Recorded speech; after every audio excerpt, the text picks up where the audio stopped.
सभी साथियों को मेरा प्यार भरा नमस्कार। तो कैसे हो आप लोग? आशा करता हूँ आप सभी स्वस्थ होंगे, मस्त होंगे और शानदार तरीके से अपनी तैयारी में लगे होंगे। तो आज के इस वीडियो से हम अपने लक्ष्य सीईटी 2026 पेपर सीरीज का पहला पेपर है वो बहुत ही शानदार तरीके से हल करने वाले हैं।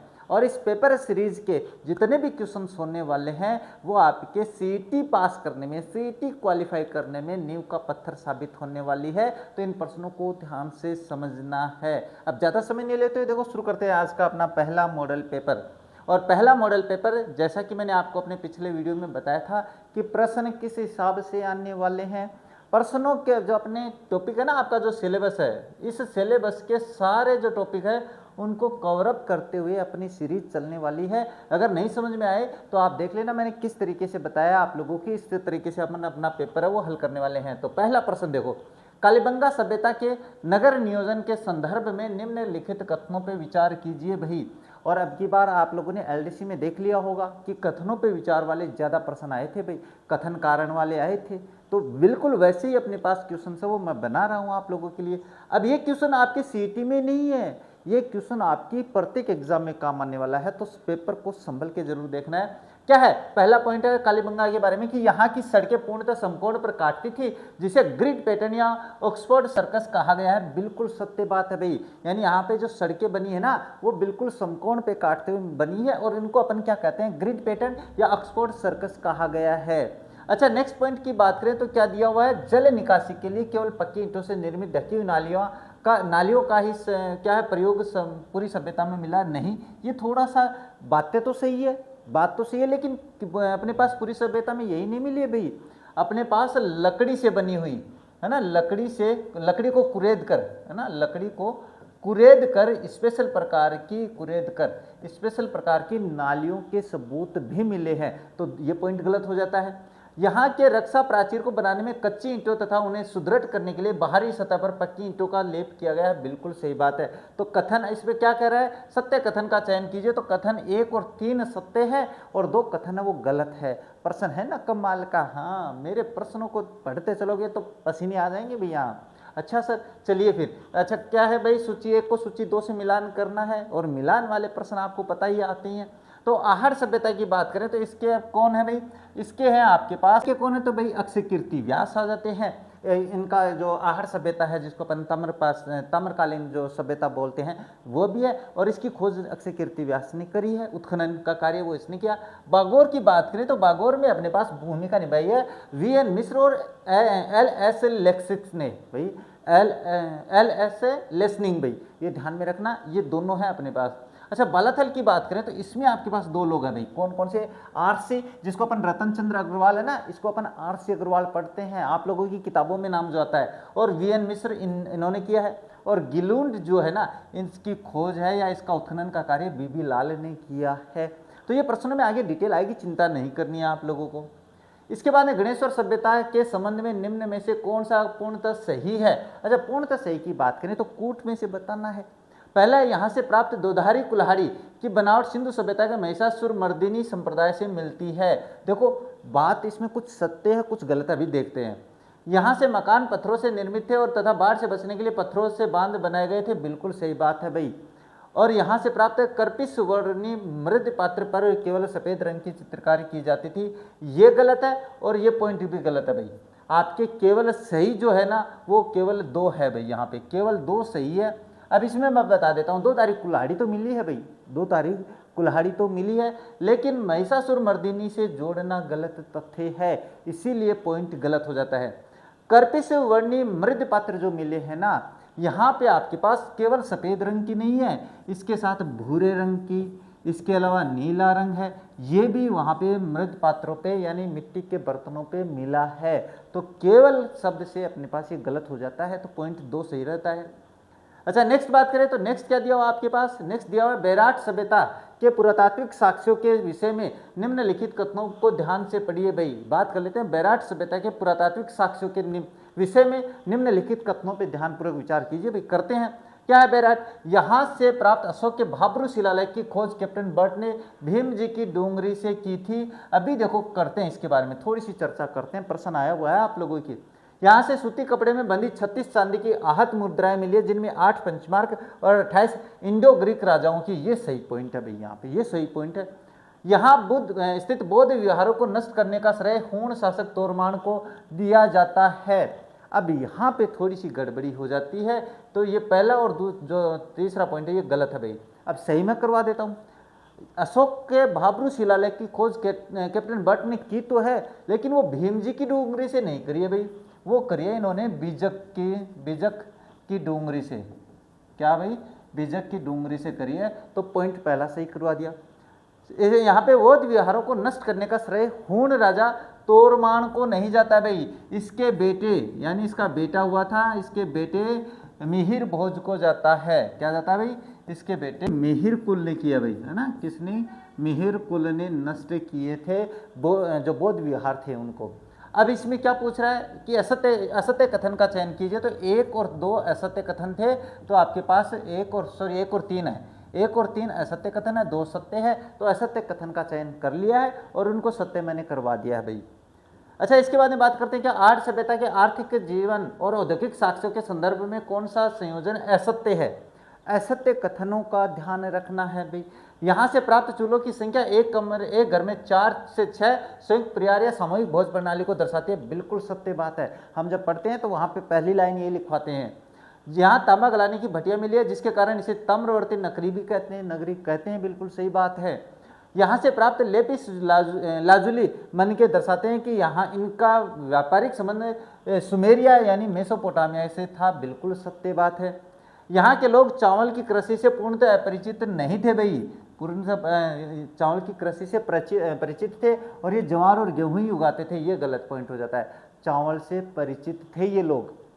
अच्छा, इसके बाद में बात करते हैं सोथी सभ्यता। सोमथी सभ्यता जो है आप लोगों के पास कहाँ पे? बीकानेर के संदर्भ में निम्न कथनों पे विचार कीजिए। बढ़िया प्रश्न है भाई, ध्यान से समझ लेना। इसे कालीबंगा प्रथम के नाम से जाना जाता है क्योंकि इसके मृत भांडों का स्वरूप कालीबंगा के हड़प्पा पूर्व स्तर के समान है, इसलिए। बिल्कुल सही बात है। इस स्थल का उत्खनन सर्वप्रथम 1953 में अमलानंद घोष ने किया है। बिल्कुल किया है, ये तो आपको याद भी है। सोंथी संस्कृति का विस्तार केवल बीकानेर जिले तक ही सीमित था, इसके अवशेष अन्यत्र कहीं नहीं मिले। कैसे नहीं मिले भाई? मिले हैं। कहाँ से मिले हैं? तो ये हनुमानगढ़ से भी मिले हैं, हनुमानगढ़ से भी मिले हैं, और इसके अलावा बीकानेर से भी। बीकानेर तो है, जैसलमेर से मिले भाई, है ना, जैसलमेर से। तो जैसलमेर और अपने पास हनुमानगढ़ से भी इसके साक्ष्य मिले हैं कि सोमथी सभ्यता थी। तो ये रहे अपने तथ्य, और इसमें क्या करना है? कथन सत्य बताना है। तो 1 और 2 सत्य भाई, इसमें 1 और 2 सत्य है, तीसरा कथन मैंने सत्य करवा दिया है। नेक्स्ट है, निम्नलिखित पुरातात्विक स्थलों और उनकी भौगोलिक स्थिति नदियों का कौन सा कूट सुमेलित नहीं है। तो बात करते हैं जोधपुरा सभ्यता साबी नदी। बिल्कुल सही बात है। सुनारी सभ्यता कातली नदी, सही बात है। नोह सभ्यता बाणगंगा, और ओझाना सभ्यता कोठारी, ये भी सही है। तो नोह सभ्यता जो है ना, ये बाणगंगा पे नहीं है भाई। ये आपके पास कौन सी? नोह कहाँ पे? ये भरतपुर में है भाई। ये कहाँ पे? ये नोह भरतपुर है, और जोधपुरा जयपुर में है। तो ये अपने पास जो भरतपुर वाली है, ये कौन सी नदी पे है? ये रूपारेल नदी पर है भाई। कहाँ पे? रूपारेल नदी पे आती है। तो आपका पॉइंट कौन सा गलत है? कूट सुमेलित नहीं है। तो नोह सभ्यता बाणगंगा पे नहीं पनपी थी भाई, नहीं विकसित हुई थी, वो रूपारेल भरतपुर में हुई थी।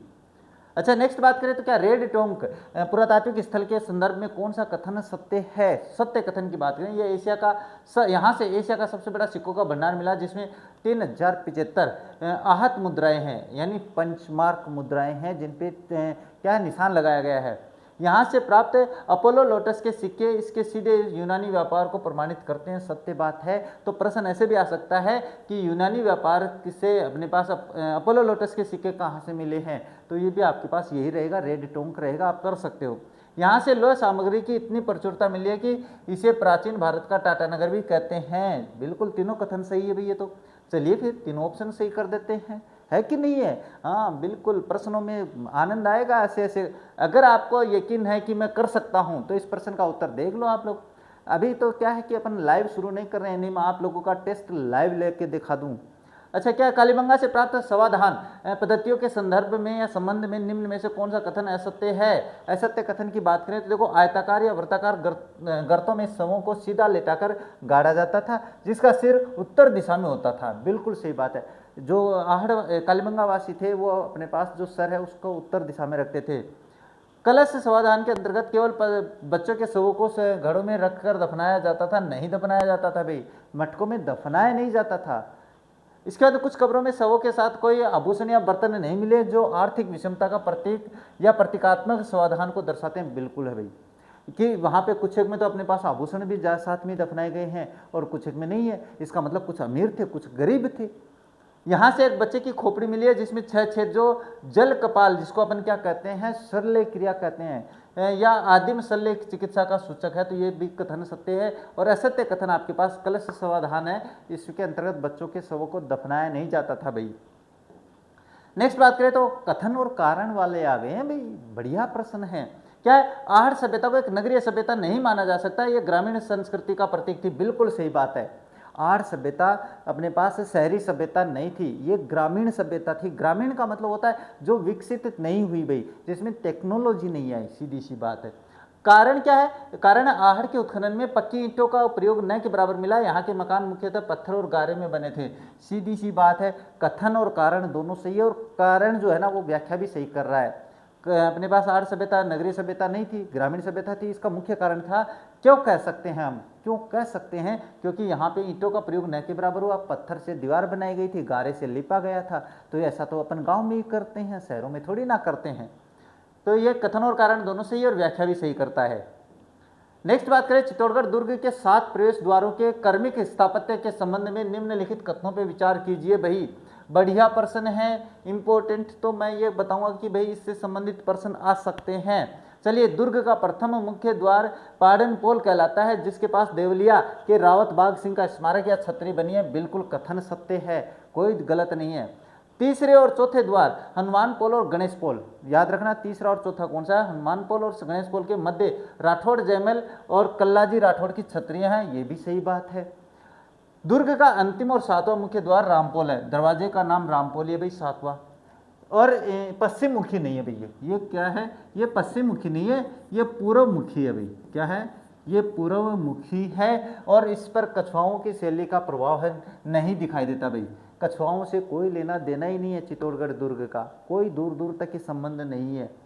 अच्छा, तो इसमें अपने पास क्या है, 1 और 2 सत्य है भाई। सत्य कथनों की बात करें तो 1 और 2 सत्य है।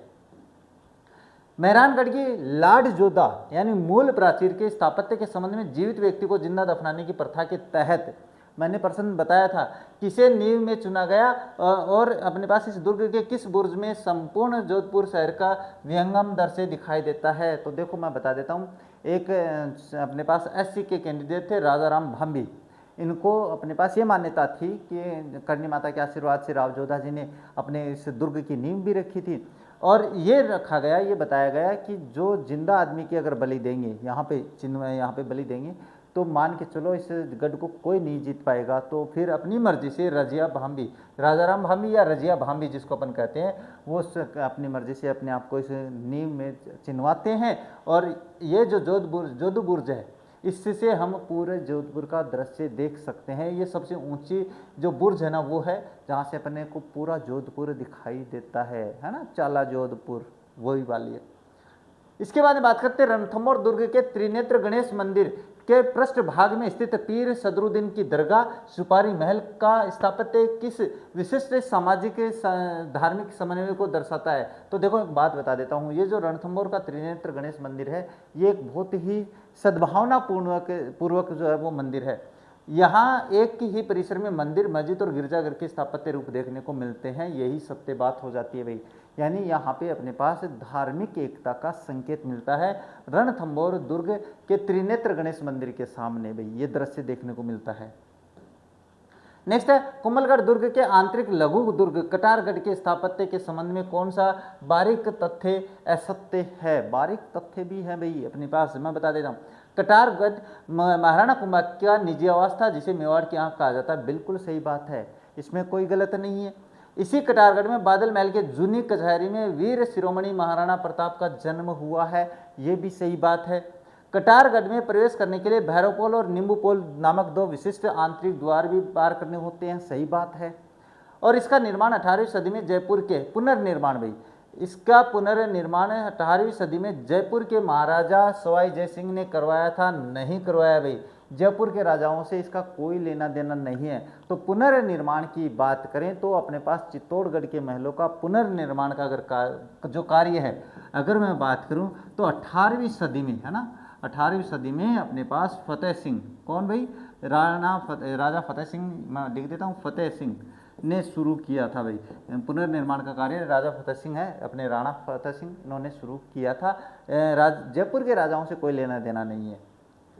इसके बाद में बात करते हैं दुर्ग और उनसे संबंधित तोपों के मिलान कीजिए भाई, मिलान करवाते हैं। तो जो अपने पास मेहरानगढ़ है वहाँ पे महाबला और कड़क जो बिजली है तारागढ़ में, ये इसके सामने है बिल्कुल।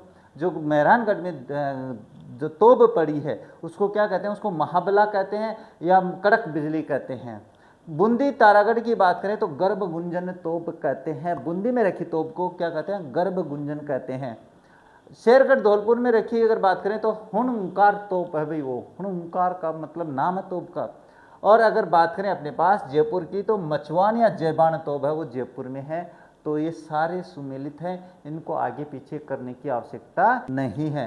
अब देखो बात करते हैं नेक्स्ट क्या, जैसलमेर दुर्ग सोनार किला के कमरकोट घाघरा नुमा प्राचीर, कमरकोट का मतलब क्या होता है, घाघरा नुमा प्राचीर के स्थापत्य को स्थानीय भाषा में क्या कहते हैं और इससे यह किस उद्देश्य से बनाया गया था। तो देखो मैं एक बात बता देता हूँ, इसे पाढ़ा तो कहते हैं, पाढ़ा क्या कहते हैं, जो अपने पास कमरकोट जैसा दिखाई देता है ना जैसलमेर का किला, उसको पाढ़ा कहते हैं। और मरुस्थलीय तूफानों और शत्रुओं के सीधे वार को रोकने के लिए इसका निर्माण है वो किया गया था। सीधी सी बात है, अपने जितने भी गढ़ बनाए गए हैं वो इसी तरीके से बनाए गए हैं। तो अलग अलग विशेषताओं से अपने दुश्मनों से बचने के लिए इसका निर्माण किया गया है। और क्या कहते हैं उसे, कमरकोट को पाढ़ा कहते हैं। नेक्स्ट क्या, बटनेर दुर्ग की प्राचीर के निर्माण में प्रयुक्त ईंटों के आकार और स्थापत्य तकनीक का सामान्यतः सभ्यता किस प्राचीन काल से स्थापित की जाती है, क्या है स्थापित की जाती है। तो बटनेर का दुर्ग मैं बता देता हूँ भाई, ये इस पे आपको कुषाणकालीन और गुप्तकालीन विशाल ईंटें देखने को मिलती है। यही वो दुर्ग है जो अभी अपनी प्राचीन पुरानी जो कहते हैं ना, जिसने सबसे ज़्यादा आक्रमण सहन किए हैं। क्यों सहन किए हैं, इसका कारण क्या है। देखो बटनेर दुर्ग कहाँ पे है, हनुमानगढ़ में है। हनुमानगढ़ कहाँ पे है, उत्तर में है राजस्थान के। अब राजस्थान के अगर मैं, अरे आप कहोगे सर राजस्थान तो बढ़िया बनाना सीख लो है ना, हाँ तो मैं एक बार थोड़ा सा ऐसे बना के देखता हूँ, बनता है तो बहुत अच्छी बात है, नहीं बनता है तो कोई बात नहीं है भाई, है ना। चलिए हाँ, आप कहोगे सर राजस्थान जोर का बनाया थे, तो हाँ चलिए भाई ये राजस्थान अब अपने यहाँ पे है, ये यहाँ पे है, तो इसका मतलब है इस धरातल पे आएंगे तो कंप्लीट ऊपर से जो आएंगे है ना, अफगानी जितने भी आएंगे वो सारे इधर से आएंगे, इधर से आएंगे, तो इसका मतलब सबसे पहले आक्रमण इसी पे तो होगा कि नहीं होगा। तो ये अपने पास बटनेर जो उत्तर का द्वार जिसको कहते हैं ना, वो यही था और इसी पे सबसे ज़्यादा आक्रमण हुए थे। और ये कितना पुराना मानते हैं, ये मानते हैं कि ईसा से पूर्व, ईसा से 200 साल पूर्व भी मानते हैं इसको, यानी ईसा के पहले का मानते हैं। इसीलिए कुषाणकालीन और गुप्तकालीन विशाल ईंटें यहाँ पे मिली है। इसके बाद में और क्या था भाई, हाँ ये तो प्रश्न, हाँ यही तो बिल्कुल सही है। नेक्स्ट बात करें गागरोन दुर्ग के सामरिक स्थापत्य में गिद्धकराई का नामक, गिद्धकराई गागरोन दुर्ग में है। क्या है गिद्धकराई, देखो जो अपने पास देश अपने राजद्रोह करते थे या जो अपने पास गंभीर क्या करते थे, अपने पास अपराध करते थे, तो फिर उनको मौत की सज़ा होती थी। तो फिर उनको जिंदा ही अपने पास एक पीछे क्या दीवार होती थी, उसके पीछे दरवाज़ा होता था, उसके पीछे लटका देते थे और वो जो गिद्ध होते थे वो उसे नोच नोच के खाया करते थे, वो गिद्धकराई होती है। तो राजनीतिक बंदियों और अपराधियों को मृत्युदंड देने के लिए पहाड़ के नीचे फेंकने हेतु बनाई जाती थी, लेकिन गिद्धकराई वही है जिसमें अपने पास छोड़ दिया जाता था और उसे गिद्ध नोच नोच के खाते थे। अच्छा इसके बाद में बात करते हैं नेक्स्ट क्या, जालोर दुर्ग के संबंध में ताजुल मासिर के लेखक हसन निजामी का प्रसिद्ध कथन स्थापत्य की किस विशेषता को उजागर करता है। नाम याद रखना भाई, जालोर दुर्ग के संबंध में क्या है, ताजुल मासिर, क्या नाम है, ताजुल मासिर।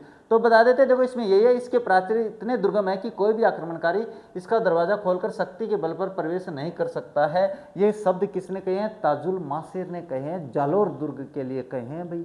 सर मैं तो सुना ही कौन नहीं, तो आपने पढ़ाई कहाँ पे है ना। चलिए अलाउद्दीन खिलजी द्वारा विजित दुर्गों और उनके बदले गए स्थापत्य नामों के संबंध में कौन सा युग्म गलत है? रणथंभौर का नाम ही क्या मोमिनाबाद नहीं रखा भाई, इसने नहीं रखा भाई। तो फिर अपन बात करते हैं चित्तौड़गढ़ का, उसने खिजराबाद रखा था, बिल्कुल सही है। सिवाना खैराबाद रखा था और जालौर को जलालाबाद बनाया था। और ये सारे किसने किए हैं? ये अलाउद्दीन खिलजी ने बदले हैं भाई ये सारे नाम। अब इनसे संबंधित सारे प्रश्न अपने आगे आ जाएंगे, चिंता नहीं करनी है। ऐसे नहीं कि सर यहाँ पे और समझा दो, यहाँ पे समझाने बैठ जाऊँगा तो लंबा चौड़ा इतिहास हो जाएगा अपना। इसके बाद है मोमिनाबाद कहाँ का नाम था भाई? जयपुर का नाम रखा गया था, है ना, ये ध्यान में रखना। इसके बाद ब्रह्म समाज और राजा राम मोहन राय के संबंध में संदर्भ में निम्नलिखित कथनों पे विचार कर लेते हैं भाई, है ना। आपका सिलेबस बहुत अच्छा है भाई, तो एक एक टॉपिक लेंगे तो भी तो अपना काम बनेगा, काम अपन कर लेंगे सारे। कि वो कहते हैं ना, जब तक क्या है तब अपने जब तक तोड़ेंगे नहीं तब तक छोड़ेंगे नहीं, यानी जब तक अपने पास सिलेबस कंप्लीट नहीं करेंगे हम अपनी सीरीज नहीं छोड़ने वाले हैं। क्या है भाई? राजा राम मोहन राय ने 1815 में आत्मीय सभा और 1828 में ब्रह्म सभा, जो बाद में ब्रह्म समाज की स्थापना की भाई, बिल्कुल सही बात है। उन्होंने मूर्ति पूजा का घोर विरोध किया और उपनिषदों को शाश्वत व त्रुटिहीन माना है। चलिए बात करते हैं। राजा राम मोहन राय के विचारों के प्रचार प्रसार के लिए देवेंद्रनाथ टैगोर ने तत्वबोधिनी सभा 1839 की स्थापना की। दोनों सही है, 1 और 3 सही है। उन्होंने मूर्ति पूजा का घोर विरोध तो किया था, उपनिषदों को शाश्वत और त्रुटिहीन नहीं माना है, ये गलत बात है। नहीं, इन्होंने कहा कि त्रुटिहीन हो सकते हैं। तो त्रुटिहीन या उपनिषदों को त्रुटिहीन किन्होंने माना है कि भाई इनमें कोई गलतियां नहीं है? तो वो आपके पास स्वामी दयानंद ने माना है भाई। किसने ने? स्वामी दयानंद सरस्वती ने। स्वामी दयानंद सरस्वती इस पक्ष में है कि जो उपनिषद है, जो अपने पास पुराण है, उनमें कोई गलती नहीं है, वो त्रुटिहीन मानते हैं स्वामी दयानंद सरस्वती। तो ये ध्यान में रखना। बाकी अपने इसकी बात हो ही गई है, तो चलो फिर आगे क्या? आर्य समाज और स्वामी दयानंद सरस्वती के संबंध में कौन सा कूट पूर्णतः सत्य है? अभी देखते हैं। स्वामी दयानंद सरस्वती ने 1875 में बंबई में आर्य समाज की स्थापना की और बाद में इसका मुख्यालय लाहौर स्थानांतरित किया। सत्य वचन है भाई, सत्य वचन की बात करेंगे। उन्होंने शुद्धि आंदोलन चलाया, जिसके तहत धर्मांतरित हिंदुओं को पुनः हिंदू धर्म, बिल्कुल चलाया है भाई इन्होंने। यही तो है, जो धर्म छोड़ दिए थे अपना हिंदू, उनको वापस हिंदू धर्म में शामिल करने के लिए शुद्धि आंदोलन चलाया था स्वामी दयानंद सरस्वती ने। दयानंद सरस्वती के देवसान के बाद पाश्चात्य शिक्षा के मुद्दे पर आर्य समाज 2 गुटों में बट गया, जिसमें लाला हंसराज ने लाहौर में दयानंद एंग्लो वैदिक कॉलेज की स्थापना करी। तो ये तीनों ही कथन सही है भाई, कोई गलत नहीं है इसमें, पूर्णतः सत्य हैं, तीनों कथन सत्य हैं। चलिए फिर आगे चलते हैं। आगे क्या है? सूची सुधार आंदोलन और अपने पास संस्थापक से बात कर लेते हैं। प्रार्थना समाज, पांडुरंग आप जानते हो भाई, आत्माराम पांडुरंग और MG रानाडे है जो प्रार्थना समाज है। सत्यशोधक की बात करें तो सत्यशोधक समाज से संबंधित है महात्मा ज्योतिबा फूले। सत्यशोधक कौन सा? जो सामाजिक कुरीतियों को मिटाना चाहता है। देव समाज की बात करें तो ये आपके पास शिव नारायण अग्निहोत्री और रामकृष्ण परमहंस की बात करें, रामकृष्ण मिशन की बात करें तो स्वामी विवेकानंद ने क्या है स्थापना की थी। तो प्रश्न बढ़िया है कि नहीं है? बढ़िया प्रश्न है। कमेंट जरूर करना, बताना जरूर कि हाँ सर आपके प्रश्नों के कोई बता ही नहीं सकता है। अब आप ये प्रश्न देखो, पढ़ो इसको। 19वीं शताब्दी के थियोसॉफिकल सोसाइटी आंदोलन और एनी बेसेंट के संदर्भ में निम्नलिखित में से कौन सा कथन असत्य है? असत्य कथन का विचार ध्यान से समझ लेना। थियोसॉफिकल सोसाइटी की स्थापना 1875 में न्यूयॉर्क में मैडम ब्लावत्स्की और कर्नल ओकाल्ट द्वारा की गई थी। बिल्कुल सत्य वचन है भाई, बिल्कुल सही वचन है ये। भारत में इसका अंतर्राष्ट्रीय मुख्यालय 1882 में मद्रास के पास अड्यार में स्थापित किया गया, ये भी सही बात है। एनी बेसेंट ने बनारस में सेंट्रल हिंदू कॉलेज की स्थापना की, जो बाद में मदन मोहन मालवीय के प्रयासों से बनारस हिंदू विश्वविद्यालय BHU बन गया, सही बात है। एनी बेसेंट मूल रूप से अमेरिकी नहीं थी भाई, ये अपने पास आयरलैंड की थी। कब कहाँ की थी भाई? ये आयरलैंड की थी।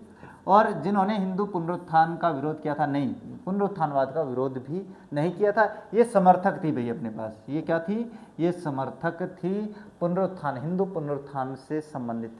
तो ये छोटी, ये तो आप बता भी सकते थे भैया ना। हाँ चलिए फिर नेक्स्ट का अपने पास प्रश्न आता है भाई, यंग बंगाल आंदोलन के संदर्भ में निम्नलिखित कथनों पे विचार कीजिए भाई। तो विचार करेंगे तो क्या है? इस आंदोलन के प्रवर्तक हिंदू कॉलेज के एंग्लो इंडियन शिक्षक हेनरी विवियन डेरोजियो थे भाई। बिल्कुल सही बात है भाई, ये है ना, ध्यान में रखना। डेरोजियो फ्रांस की क्रांति के विचारों से अत्यधिक प्रभावित थे। उन्होंने अपने शिष्यों को विवेकपूर्ण और स्वतंत्र चिंतन की प्रेरणा दी थी, बिल्कुल सही बात है। सुरेंद्र नाथ बनर्जी ने डेरोजियो के अनुयायियों का बंगाल में आधुनिक सभ्यता के अग्रदूत कहा है, बिल्कुल सही बात है भाई। तीनों ही कथन सही होते हैं। अपने पास क्वेश्चन नंबर 25 में 1, 2, 3 सत्य वचन होते हैं।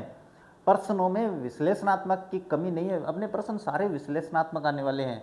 इसके बाद बात करते हैं नेक्स्ट, क्या कथन 1 है भाई। कथन क्या है? ईश्वर चंद्र विद्यासागर के अथक प्रयासों के परिणाम स्वरूप ब्रिटिश सरकार ने 1856 में हिंदू विधवा पुनर्विवाह अधिनियम पारित किया था। सही बात है भाई। ये विद्यासागर ने प्राचीन हिंदू ग्रंथों विशेषकर पराशर स्मृति के आधार पर यह सिद्ध किया कि वेदों और शास्त्रों में विधवा विवाह की स्पष्ट अनुमति है। कथन और कारण दोनों सही है और व्याख्या भी सही करता है भाई। मैं बता देता हूँ कारण क्या है। का इसने बताया भाई, अपने पास ब्रिटिश लोगों से मिला, अधिकारियों से मिला और बोले कि भाई हमारे पास सबूत है, हिंदू ग्रंथों में भी लिखा है कि विधवा पुनर्विवाह होना चाहिए। ये उसने किसके आधार पे कहा भाई? पराशर जो स्मृति है, हिंदू ग्रंथों में बात करें विशेषकर पराशर स्मृति में लिखा है कि अपने पास अगर किसी महिला का पति अपने पास असामयिक रूप से मृत्यु हो जाती है तो वो महिला है जो विधवा हो जाती है उसे का पुनर्विवाह होना चाहिए। इस आधार पर ही अपने पास क्या है, ये हिंदू विधवा पुनर्विवाह अधिनियम पारित करवाया था। तो कथन और कारण दोनों सही है, व्याख्या भी सही है। नेक्स्ट क्या दिया? 19वीं शताब्दी के मुस्लिम धार्मिक सुधार आंदोलनों के संदर्भ में अलीगढ़ आंदोलन के विषय में कौन सा कूट सत्य है? तो ये देखो मैं बता देता हूँ, ये प्रश्न ज़्यादा इंपॉर्टेंट तो नहीं है लेकिन फिर भी। इसके प्रणेता सर सैयद अहमद खान थे, जिन्होंने मुसलमानों में आधुनिक पाश्चात्य शिक्षा और विज्ञान के प्रसार की वकालत की। बिल्कुल सही बात है। उन्होंने 1875 में अलीगढ़ में मोहम्मदन एंग्लो ओरिएंटल कॉलेज की स्थापना की, जो बाद में अलीगढ़ मुस्लिम विश्वविद्यालय बना। ये भी सही बात है। सर सैयद अहमद खान अपने पूरे जीवन काल में भारतीय राष्ट्रीय कांग्रेस के नीतियों के समर्थक नहीं थे भाई, समर्थक नहीं थे, ये अपने विरोधी थे। अपने विरोध में नहीं, मतलब ये कह रहा है कि जो कांग्रेस की नीतियां है ना, वो थोड़ा सा अपने पास क्या है आगे चलकर घातकारी हो सकती है, तो हमें बचकर रहना चाहिए, ये कहा था उसने। अच्छा, इसके बाद में बात करें देवबंद आंदोलन के संबंध में निम्नलिखित कथनों को ध्यानपूर्वक पढ़ना है भाई। पढ़ लेते हैं क्या?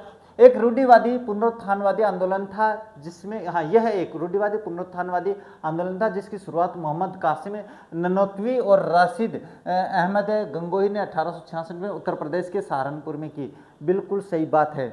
इसका मुख्य उद्देश्य कुरान और हदीस की शुद्ध शिक्षाओं का प्रचार करना और विदेशी शासकों के खिलाफ जिहाद की भावना को जीवित रखना था।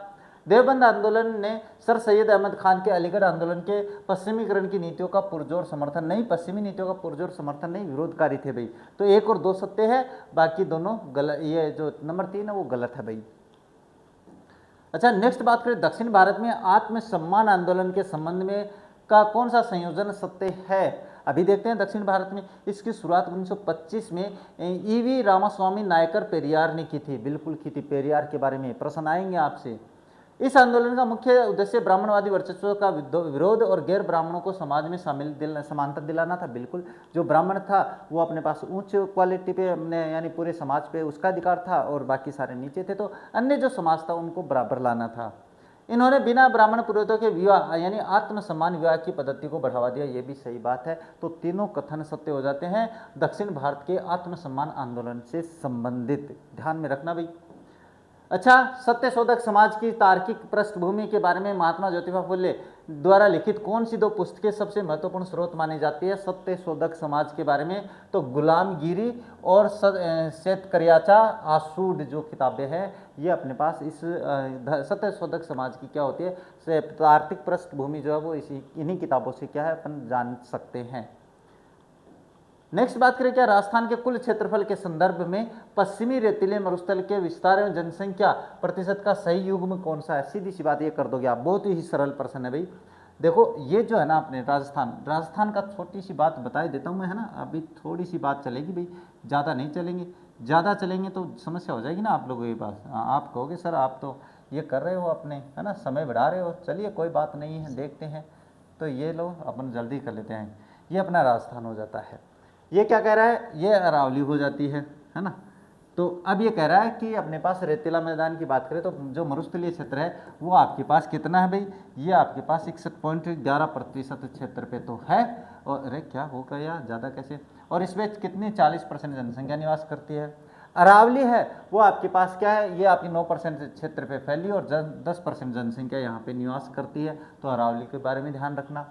पूर्वी मैदान की बात करें तो 23% है भाई, ये आपके पास यहाँ पे पूर्वी मैदान आ जाता है। ये अरावली के इस तरफ है ना, ये पूर्वी मैदान है। तो यहाँ पे आपके पास 23% पर 39% जनसंख्या निवास करती है और बाकी जो बच गया है वो 56-89 पे आपके पास 11% जनसंख्या दक्षिणी पूर्वी पठारी प्रदेश पे जनसंख्या निवास करती है। तो ये प्रश्न तो बहुत रिपीट हुआ है अपना, अपन ने वनपाल पेपर सीरीज को इतना शानदार तरीके से बना लिया है, अपनी एलडीसी पेपर सीरीज इतनी शानदार तरीके से चली, तो ये प्रश्न तो बहुत पहले आ गए हैं। लेकिन सिलेबस को कवर अप करते हुए हम प्रत्येक टॉपिक से क्वेश्चन भी तो ले रहे हैं ना, इसलिए शामिल करना पड़ा भी। पश्चिमी मरुस्थलीय भाग को थार का मरुस्थल कहा जाता है। भूगर्भिक इतिहास के अनुसार यह मरुस्थल किसका अवशेष माना जाता है? अगर इस अवशेष की बात करें तो यह आपके पास तेथिस सागर का अवशेष माना जाता है। तो गोंडवाना लेन की बात करें तो आपके पास जो अरावली है और अरावली के जो अपने पास दक्षिणी भाग है वो सारे अपने पास गोंडवाना लेन का हिस्सा माने जाते हैं।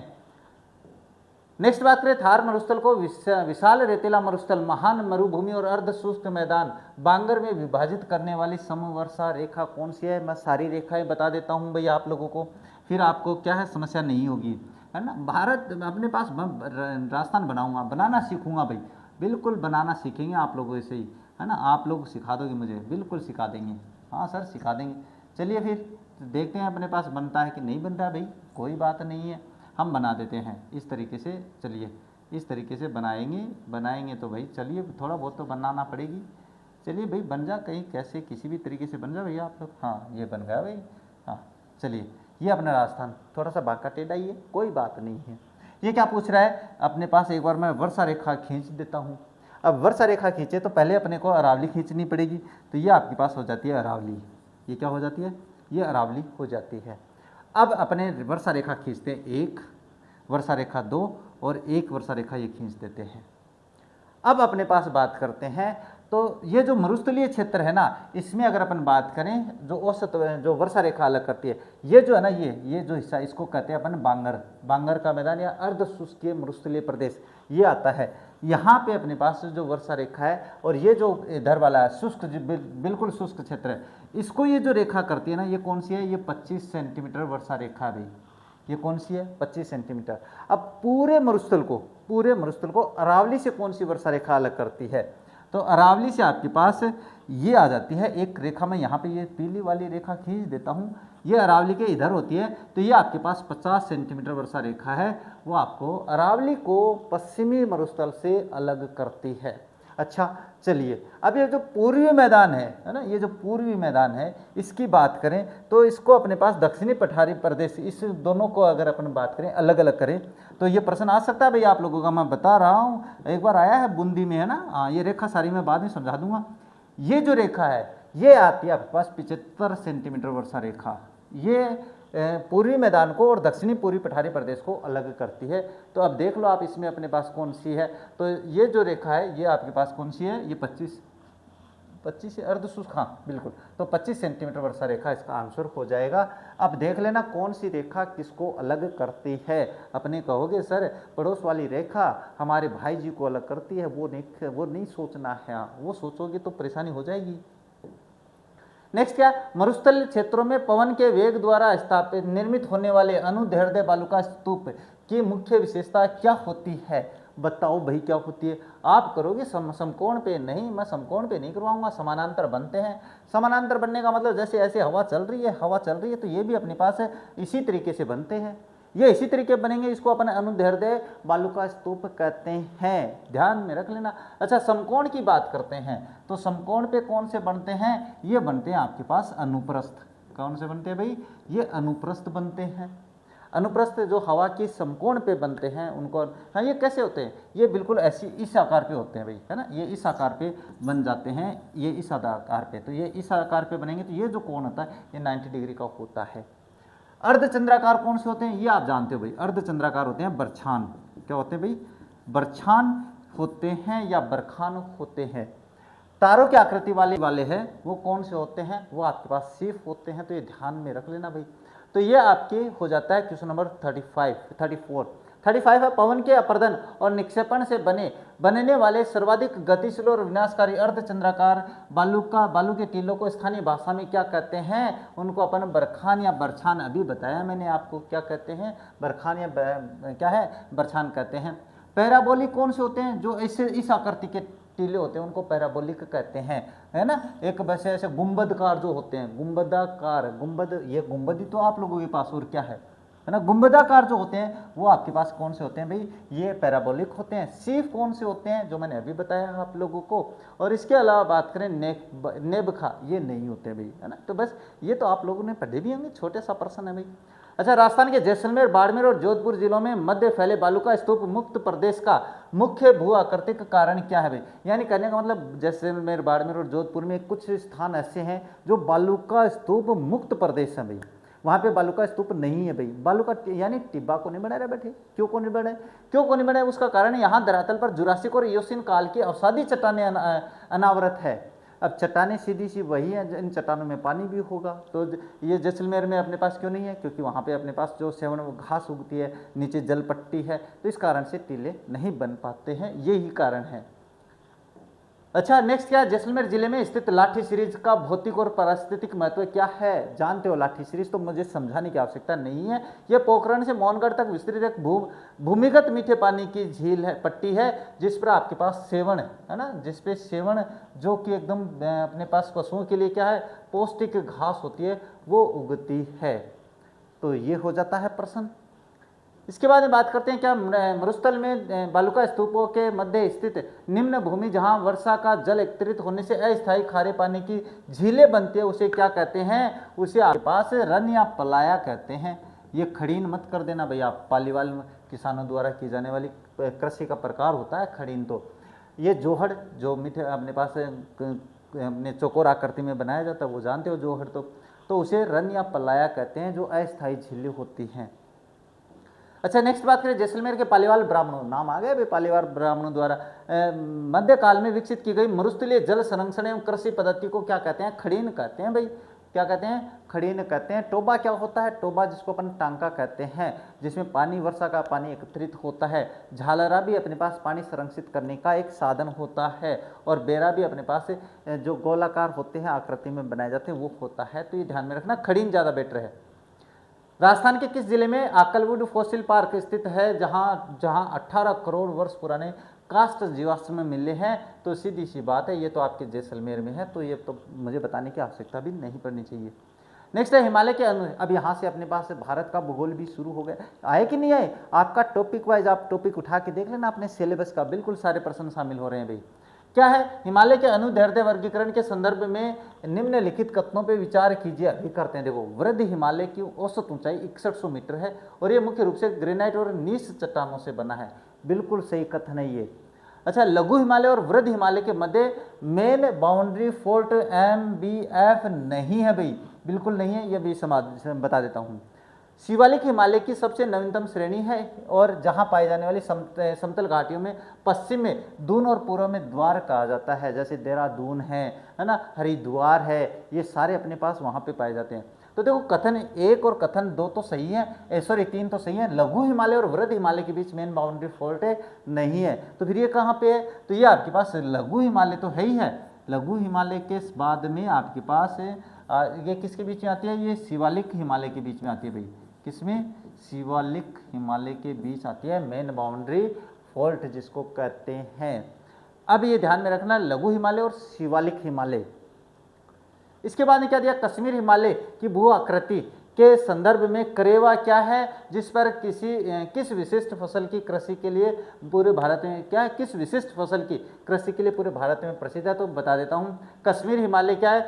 हिमनद द्वारा जमा की गई चिकनी मिट्टी और बजरी के लिए मोटे निक्षेपण और जाफरान केसर के लिए है भाई। कश्मीर केसर के लिए जाना जाता है, तो ये सही बात हो जाती है। तो बाकी बताने की आवश्यकता ही नहीं पड़ी मुझे, तो है ना। चलिए फिर आगे क्या है? सूची 1 हिमालय के क्षेत्रीय विभाजन और सूची 2 संबंधित नदियों के विस्तार के ये प्रश्न बड़ा महत्वपूर्ण है, पक्का आएगा आप लोगों के। मैं अभी बता देता हूँ, 100% आपसे प्रश्न पूछा जाएगा भी।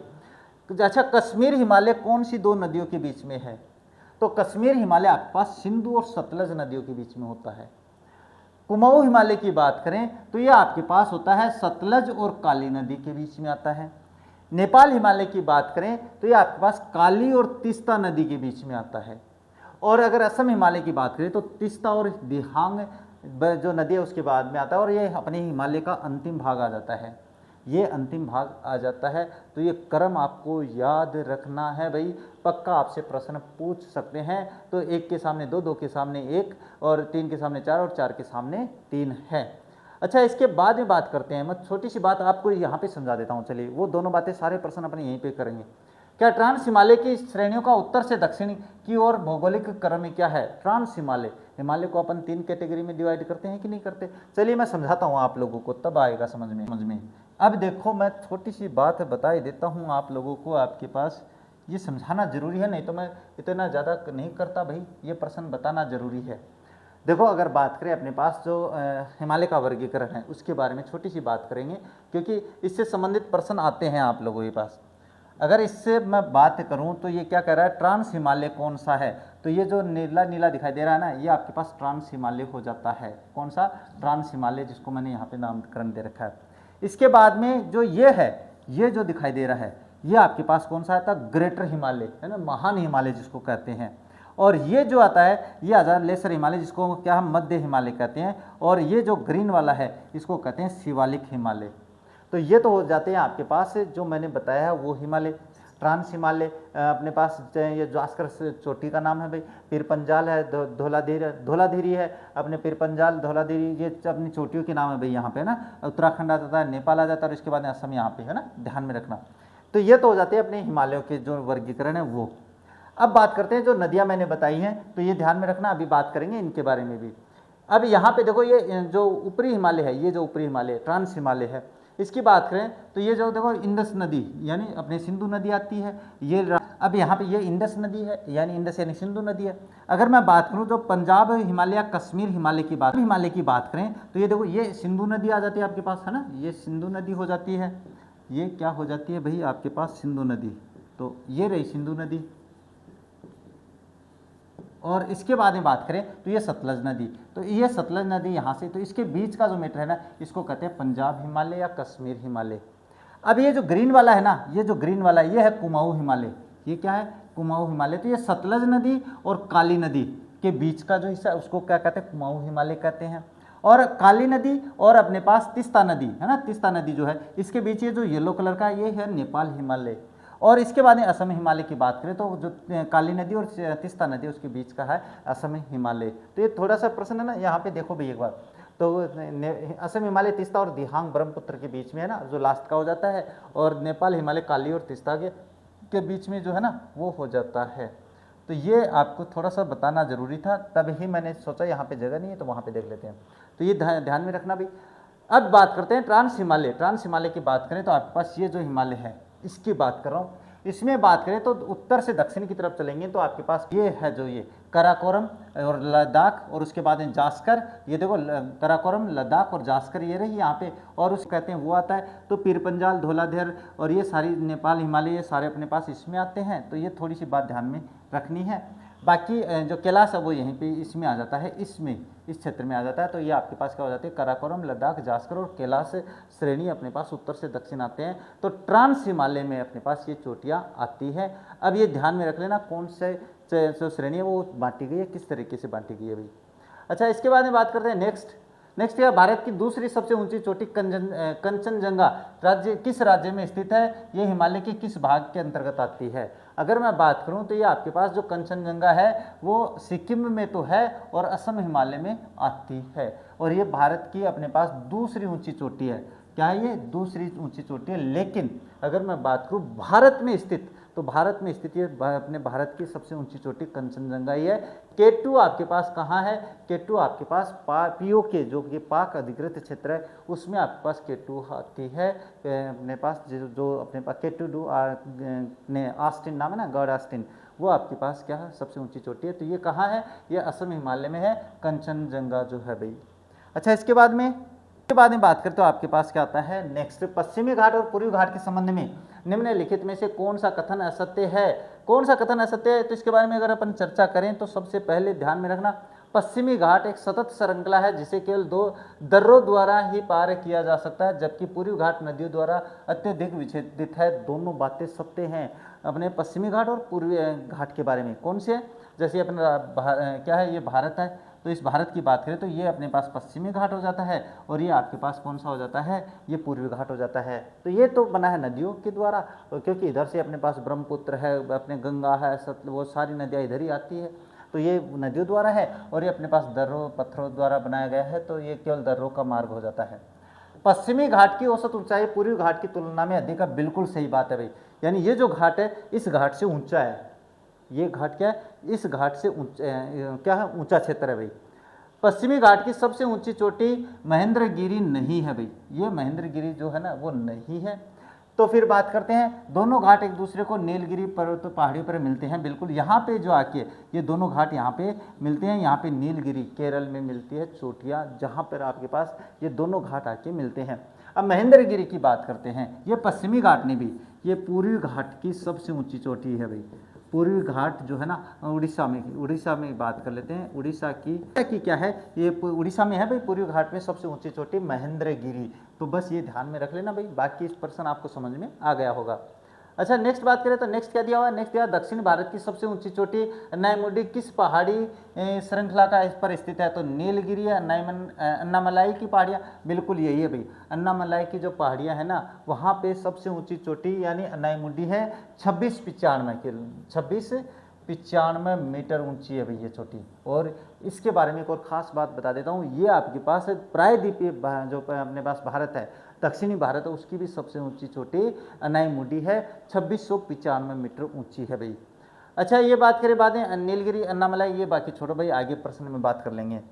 नेक्स्ट क्या है, पश्चिमी घाट के मुख्य प्रमुख दर्रों को जोड़ने और सूची जोड़ने वाले स्थानों को से सम्मिलित करना है, अभी कर देते हैं। देखो थाल घाट की बात करें तो ये आपके पास नासिक, मुंबई को नासिक या कोलकाता से जोड़ता है, कौन सा, थाल घाट। भोर घाट की बात करें तो ये मुंबई को पुणे से जोड़ता है, पुणे जो है आपके पास इससे। पाल घाट की बात करें तो ये आपके पास कोची को कोयम्बटूर से जोड़ता है। और सेनाकोटाई दर्रा की बात करें तो ये तिरुवनंतपुरम को मुदेरी से जोड़ता है, मदुराई जिसको अपन कहते हैं उससे जोड़ता है। तो ध्यान से देख लेना, इस प्रश्न को इंपॉर्टेंट हो जाता है। नेक्स्ट बात करें तो क्या दिया हुआ है, अरावली पर्वत श्रृंखला के संदर्भ में कौन सा कथन सत्य है भाई, तो इसके बारे में बात करें तो कौन सा कथन है, यह विश्व की प्राचीनतम वलित पर्वत श्रृंखला जो वर्तमान में अवशिष्ट रूप में है, बिल्कुल है भाई। यह अपनी क्षीण अवस्था में, वृद्धावस्था में चल रही है भाई। और इसका विस्तार गुजरात के पालनपुर से दिल्ली के रायसीना हिल्स तक है, बिल्कुल सही बात है। इसकी सबसे चोटी गुरु शिखर शिरोमणि, ये सभी कथन सत्य, ये तो बहुत सरल प्रश्न है भाई।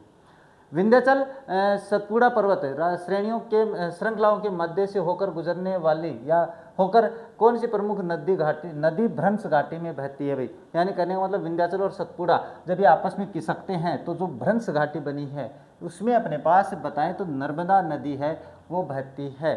किनके बीच में, विंध्याचल और सतपुड़ा पर्वत श्रृंखलाओं की घाटियों के बीच में, दोनों के बनने से अपने पास क्या है, भ्रंश घाटी बन रही है और उसमें से अपने पास नर्मदा नदी बहती है।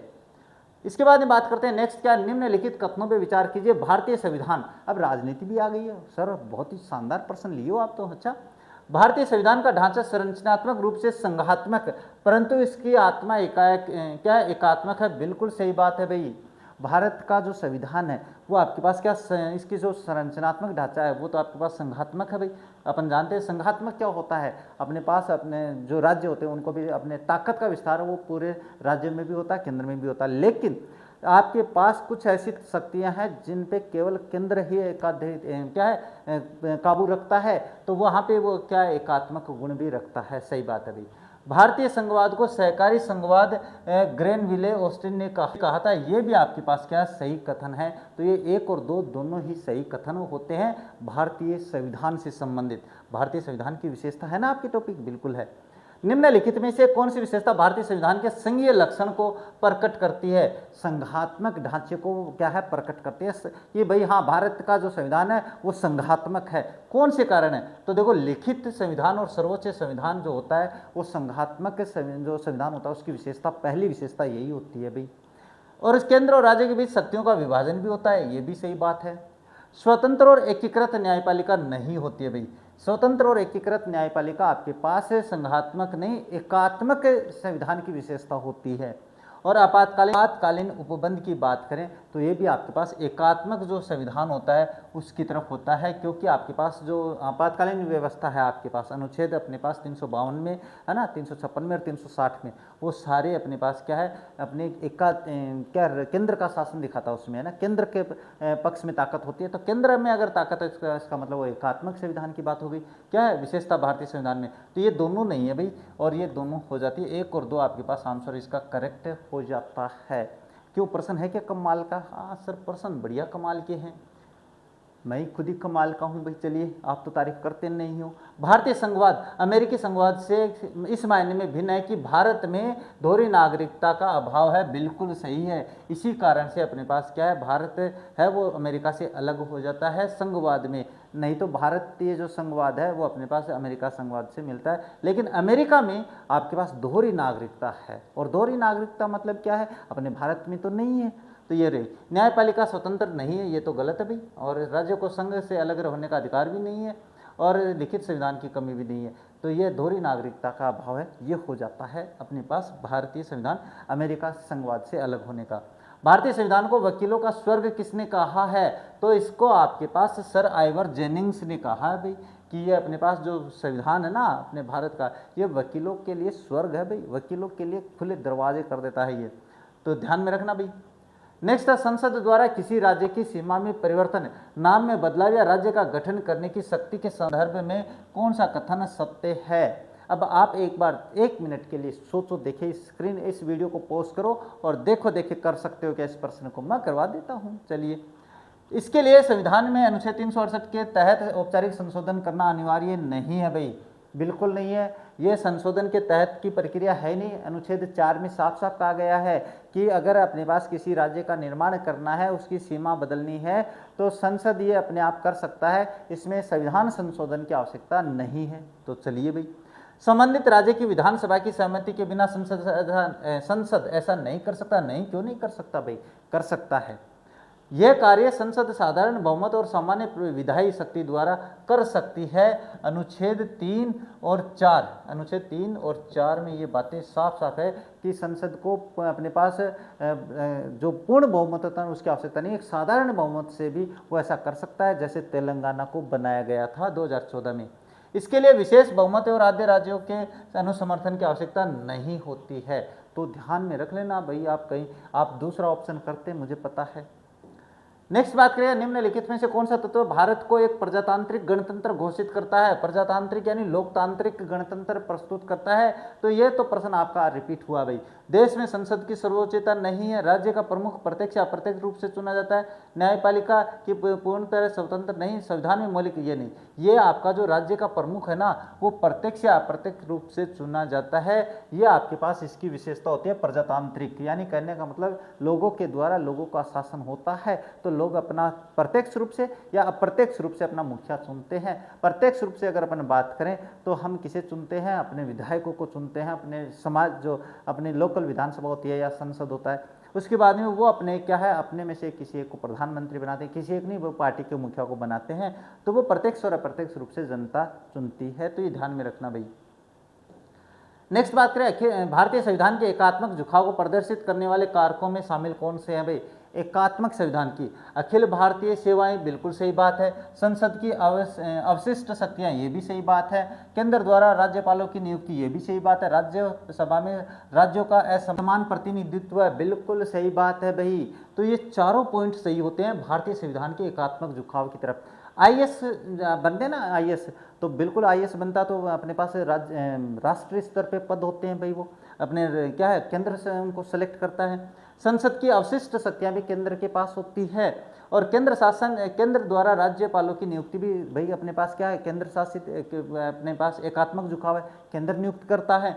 और राज्यसभा में राज्यों का असमान जो प्रतिनिधित्व है ये भी आपके पास क्या है अपने एकात्मकता को दर्शाता है। जैसे यूपी से आपके पास 30 होते हैं और गोवा से अगर बात करें तो 1 ही जाता है, जबकि अगर संघवाद होता ना, रियल संघवाद, उसमें सभी राज्यों के समान पदाधिकारी होते हैं या जो अपने पास सदस्य होते हैं वो होते हैं। तो ये ध्यान में रख लेना भाई, ये चारों आ जाते हैं इसमें।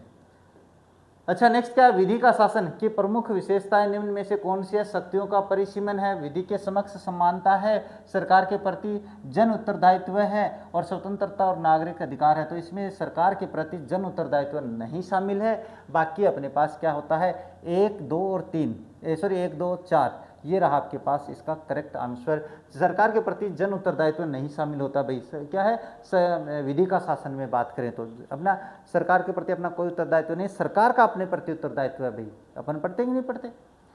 इसके बाद में बात करते हैं भारतीय संविधान की प्रस्तावना में हम भारत के लोग शब्द ये स्पष्ट करता है कि, क्या स्पष्ट करता है? प्रस्तावना में हम पढ़ते हैं हम भारत के लोग, क्या है, भारत में ब्रिटिश संसद की संप्रभुता अभी भी बची है? नहीं बची है भाई। भारतीय संविधान की संप्रभुता अंतिम रूप से भारत की जनता में निहित होगी, बिल्कुल यही बात है भाई। और भारत का संविधान का निर्माण केवल नहीं, ये नहीं है, बाकी तो बहुत ही बेतुके से पॉइंट्स है, लेकिन भारतीय संविधान की संप्रभुता अंतिम रूप से भारत की जनता में निहित होती है। अच्छा, नेक्स्ट बात करें, जिस निम्नलिखित में से किसने भारतीय संघवाद को सौदाकारी संघवाद की संज्ञा दी है? मॉरिस जोन्स है, केसी वियर है, ग्रेनविले ऑस्टिन है और बी.आर. अम्बेडकर है। तथा मॉरिस जोन्स कौन है भाई? मॉरिस जोन्स ने भारतीय संघवाद को सौदाकारी संघवाद की संज्ञा दी है। अच्छा, चलिए फिर आगे चलते हैं। आगे आ जाते हैं राजस्थान की औद्योगिक नीतियों में, अर्थशास्त्र में पहुंच गए हैं चलते चलते, है ना। नीतियों के संदर्भ में निम्नलिखित कथनों पर विचार कीजिए। अभी करते हैं क्या विचार? राजस्थान की प्रथम औद्योगिक नीति 1978 में घोषित की गई थी, बिल्कुल, और जिसका मुख्य ध्यान ग्रामीण रोजगार और खाद्य उद्योगों पर था। बिल्कुल सही बात है भाई, बिल्कुल सही बात है ये। राजस्थान में निवेश प्रोत्साहन योजना RIPS 2022 केवल विनिर्माण क्षेत्र पर लागू होती है, इससे सेवा क्षेत्र को शामिल नहीं किया। नहीं, ये गलत है भाई। इसमें अपने पास सारे क्षेत्र को, संपूर्ण क्षेत्र को शामिल किया गया है। राजस्थान निवेश प्रोत्साहन योजना, जिसमें आपके पास विनिर्माण भी शामिल होता है, जिसमें व्यवसाय भी शामिल होता है, जिसमें नौकरी पैसा भी शामिल होता है, और इसमें अपने पास क्या है, सारी जो सुविधाएं हैं वो उपलब्ध करवाई जाती है भाई। तो इसमें कथन क्या है, कौन सा कथन? कूट की बात करें तो एक ही सही है भाई, इसमें दूसरा गलत है।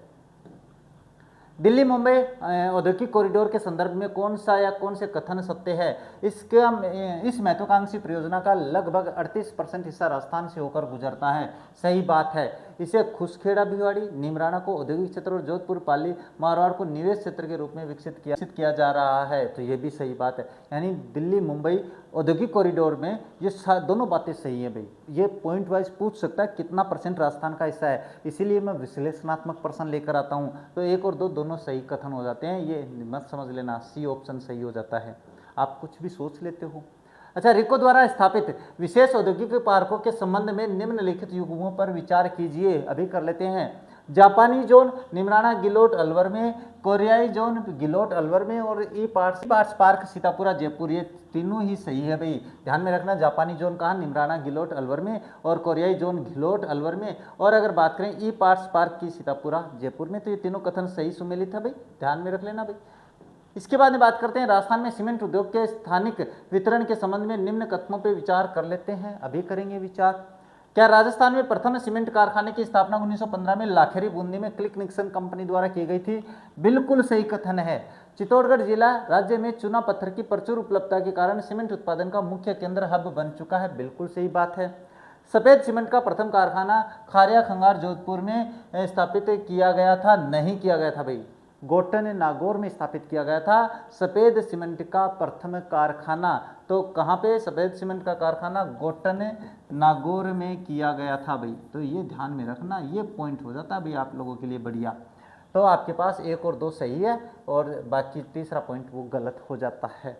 अच्छा, इसके बाद में बात करें तो क्या है, राजस्थान में रूडा यानी rural non farm development agency, एक तो इसका फुल फॉर्म है ना वो याद रखना, रूडा राम है ना, रूडा राम, रूडा RUDA, हाँ, की स्थापना 1995 में की गई। इसका मुख्य रणनीतिक ध्यान केंद्र के 3 उप क्षेत्रों पर था भाई। कौन से थे? कृषि, डेयरी और मत्स्य पालन, चमड़ा, ऊन, खनिज आधारित हस्तशिल्प, IT, कपड़ा और ऑटोमोबाइल, और पर्यटन, परिवहन और होटल था। नहीं, चमड़ा, ऊन, खनिज आधारित हस्तशिल्प जो कला है उसके लिए रूडा है, rural non farm development agency रखी गई थी। इसकी स्थापना की गई थी। पॉइंट बढ़िया है कि नहीं है? हाँ, चलिए फिर राजस्थान की MSME नीति 2022 के तहत दी जाने वाली सुविधाओं के संबंध में क्या सत्य है भाई? इसके तहत उद्योगों को स्थापना के 1 वर्ष पहले 1 वर्ष तक ही सरकारी निक्षेपणों में छूट मिलेगी? नहीं। नई नीति के तहत स्वीकृतियों और निरीक्षणों में छूट की अवधि से को बढ़ाकर 5 वर्ष कर दिया गया है।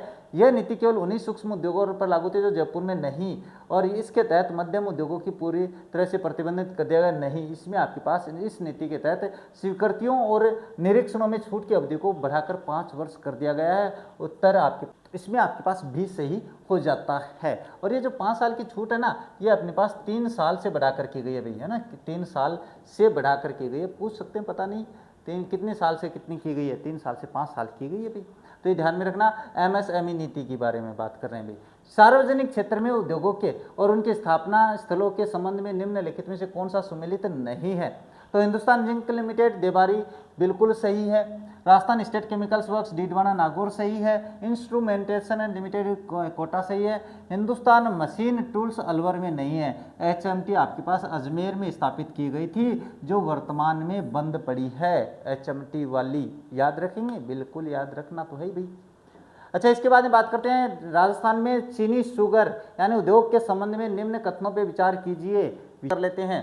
10 मेवाड़ शुगर मिल्स की बात करें तो राजस्थान की प्रथम निजी क्षेत्र की चीनी मिल थी, जिसकी स्थापना भोपाल, सागर, चित्तौड़गढ़ में हुई थी। बिल्कुल सही बात है भाई, इसमें तो कोई गलती नहीं है।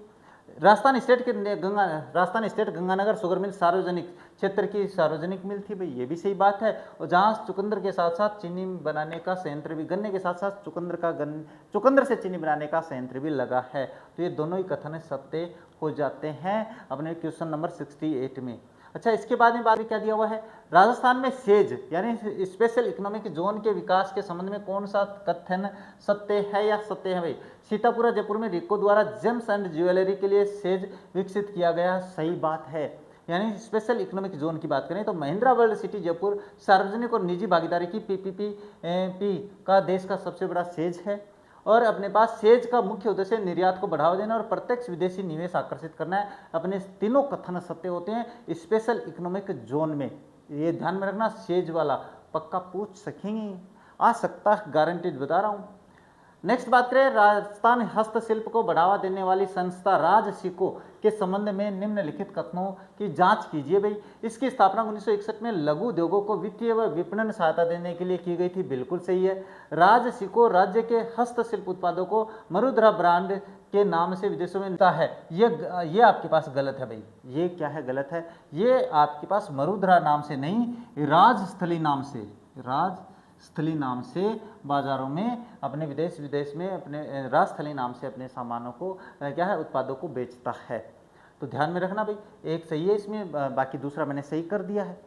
कंप्यूटर द्वारा बिना किसी मानवीय हस्तक्षेप के, कंप्यूटर के भी आ गए हैं प्रश्न, हस्तक्षेप के निर्देशों के पूरे सेट को स्वचालित रूप से निष्पादित करना इसकी किस विशेषता को दर्शाता है?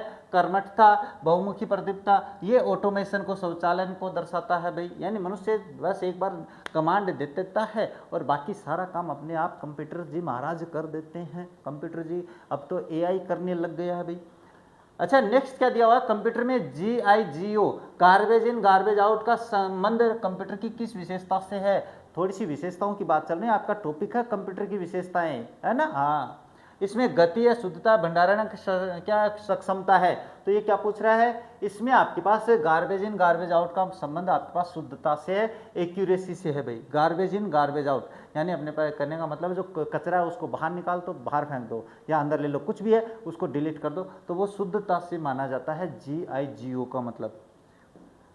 नेक्स्ट बात करें, सुपर कंप्यूटर की गति को मापने के लिए निम्नलिखित में से किस यूनिट का प्रयोग किया जाता है? तो इसका आंसर आपके पास हो जाएगा FLOPS, फ्लॉप्स में नापा जाता है।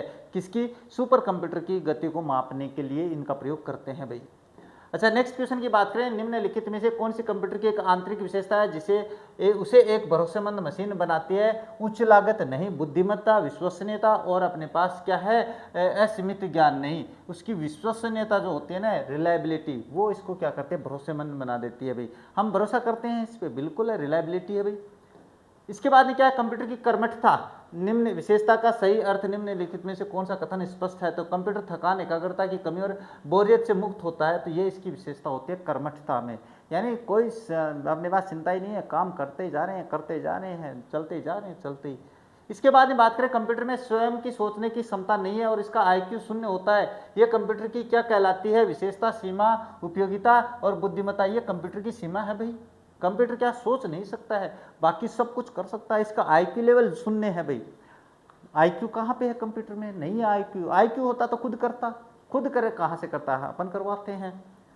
तो ये इसकी लिमिटेशन को दर्शाता है। राज्य सरकार की विभिन्न डिजिटल योजनाओं और सेवाओं जैसे जन आधार एसएसओ को नागरिकों तक पहुंचाने के लिए किस कंप्यूटर के लिए कंप्यूटर का उपयोग क्या कहलाता है? E commerce, email, e governance कहलाता है भाई। सरकारी नीतियों को लोगों तक, आम जन तक पहुंचाने के लिए ऑनलाइन जो भी काम होता है जैसे जन आधार है, एसएसओ है, उसको अपन ई गवर्नेंस कहते हैं। यानी सरकार ऑनलाइन होता है इसका अर्थ। इसके बाद में बात करते हैं क्या कंप्यूटर आधारित वह प्रणाली जो विभिन्न व्यावसायिक संगठनों में कर्मचारियों के वेतन, भत्ते और टैक्स की गणना स्वचालित रूप से कर सकते हैं, उसे क्या कहते हैं? Inventory system, payroll system, database system, इनमें से कोई नहीं। तो इसे हम पेरोल सिस्टम कहते हैं। क्या कहते हैं? पेरोल सिस्टम कहते हैं, जिसमें ऑटोमेटिक अपने पास गणना वगैरह कर देता है इन सभी की।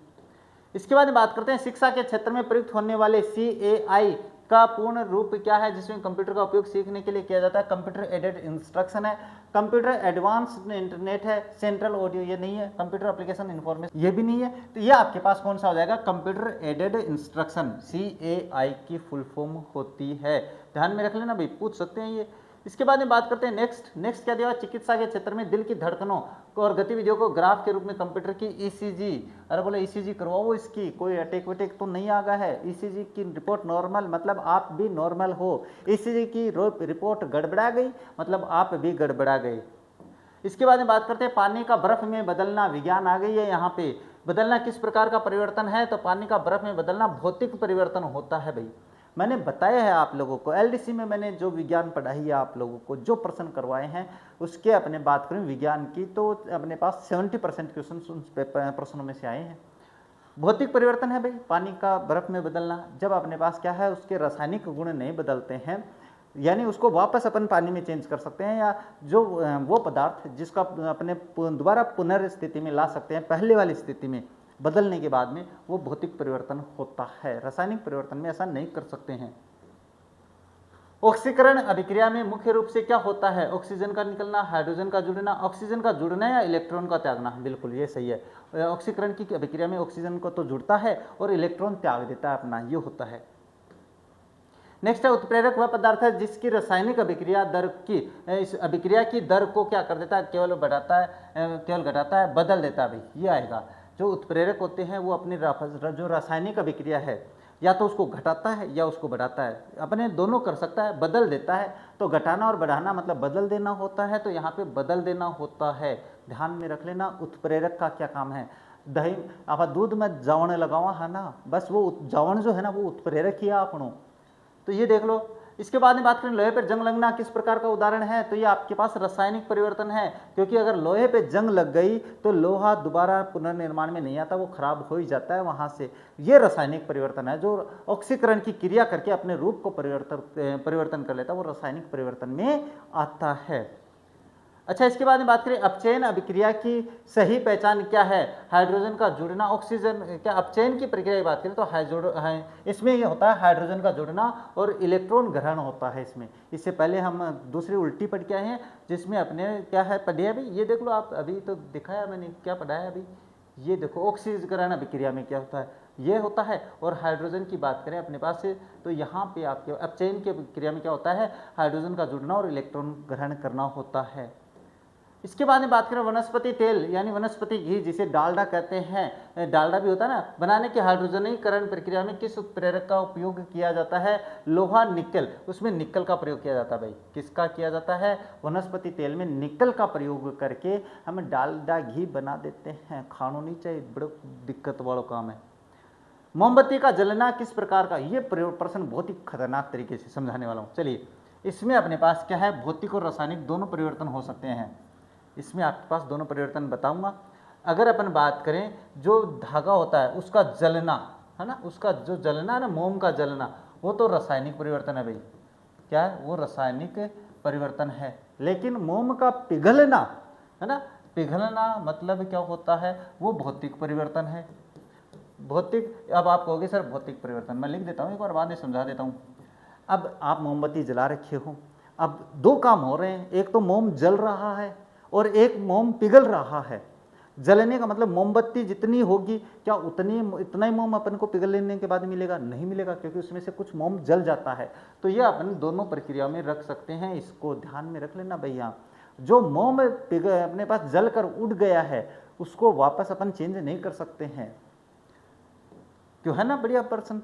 चलिए, जिस रासायनिक अभिक्रिया में ऑक्सीकरण और अपचयन दोनों एक साथ होते हैं वो क्या होती है? रेडॉक्स अभिक्रिया। तो रेडॉक्स अभिक्रिया होती है आप लोगों के पास, है ना, ध्यान में रखना, जिसमें अपने पास ऑक्सीकरण और अपचयन दोनों एक साथ होते हैं।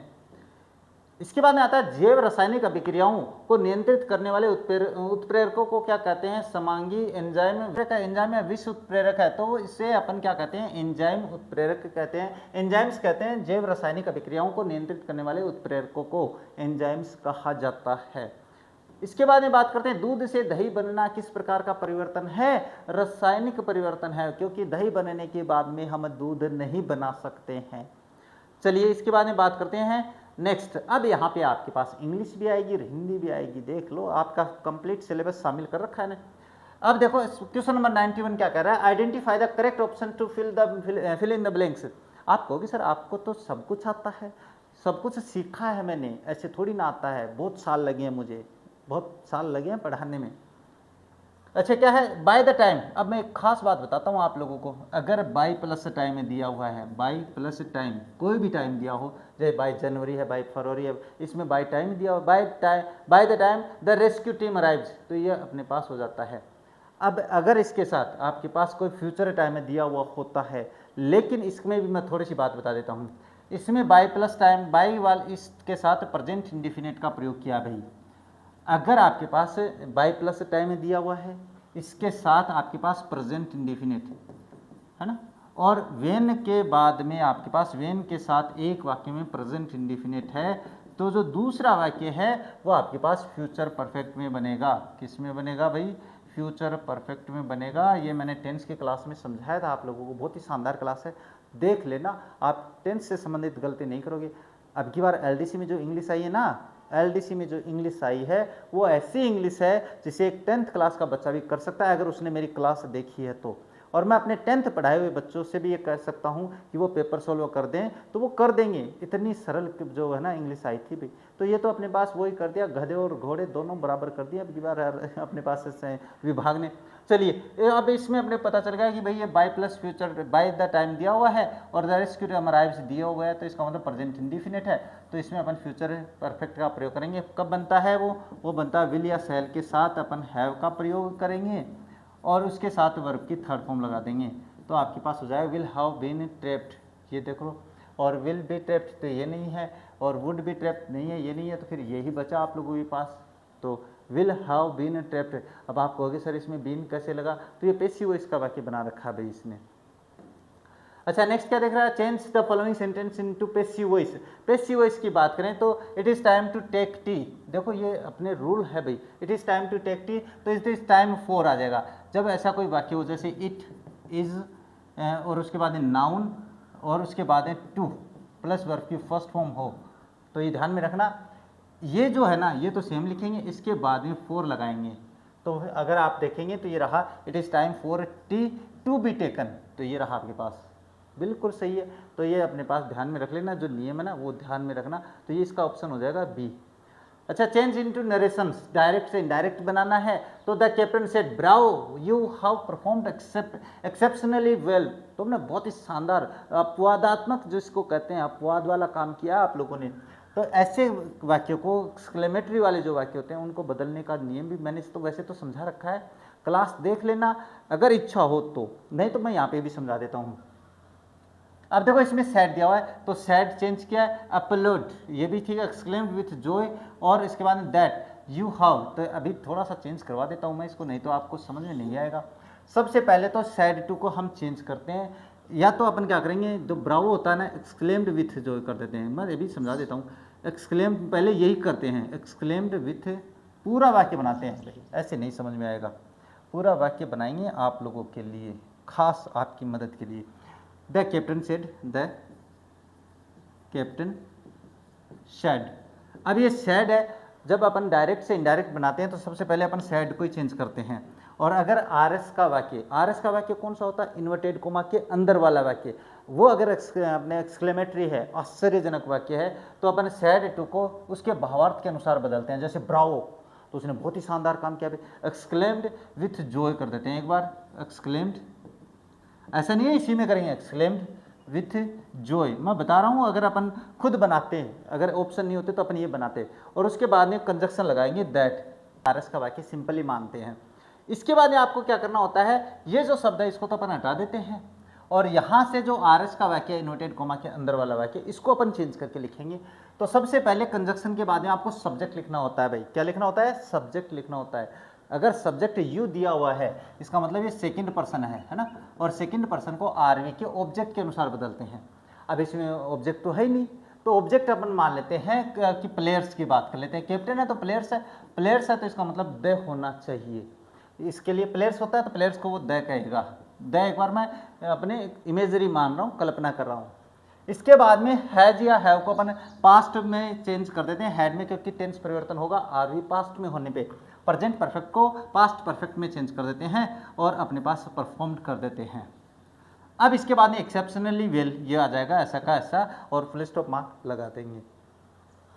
अब देखते हैं, कैप्टन ने सेड ब्रावो, तो सेड को सेड नहीं रखेंगे। दैट द परफॉर्म्ड एक्सेप्शनली, तो इसमें देखो टेंस नहीं लेके आया, तो ये तो वैसे ही गलत हो गया।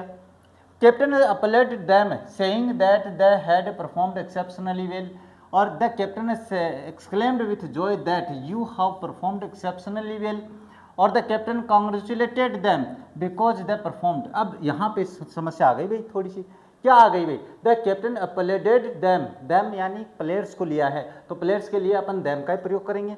Saying that they had performed exceptionally well.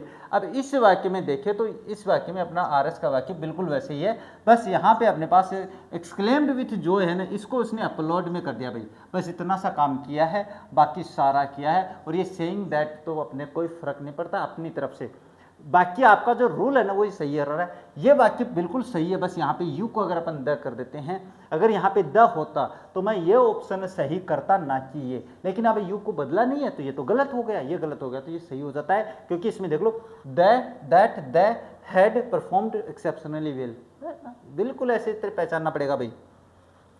Identify the grammatically correct conditional sentence. Conditional की क्लास मैंने अपलोड कर रखी है बहुत ही शानदार तरीके से, 15-20 मिनट की क्लास है, देख लेना। आप किसी भी कंडीशन को गलत नहीं करोगे। कंडीशन 1 2 3 4 है ना, ओपन क्लोज्ड और इनफुलफिलमेंट, और इसके अलावा जीरो कंडीशन।